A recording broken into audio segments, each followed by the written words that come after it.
मैं समय ब्रह्मांड पृथ्वी के सौर मंडलना अस्तित्वनी पहला पण हूँ हतो छूं अने रहीश। दीकरी तो एक सुंदर मजानु सपनु छे। समयनु चक्र फरी गयुं। दीकरो भले आवारा होय पण माँ बाप ने तो स्वर्गे पहोंचाडनार दीकरो ज जोईए छे।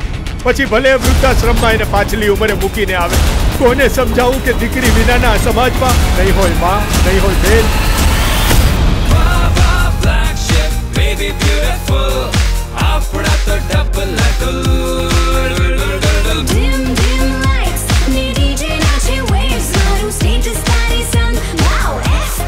पहला मने एक ओ के एवी कई बात छे जे लीगल छे पण लॉजिकल नथी। તમે 70 વર્ષના થઈને 25 વર્ષની છોકરી સાથે લગ્ન કર્યા એ વસ્તુ લીગલ છે પણ લોજિકલ નથી। અને મને જે મારી મમ્મીએ મોટી કરી છે એ તો એક હુનર છે। જો મારી દીકરીનો સ્વીકાર કરવો હોય તો 2 દિવસ પછી સગાઈની ચુંદડી લઈને મારે આંગણે આવજો, નહીં તો શું કરવું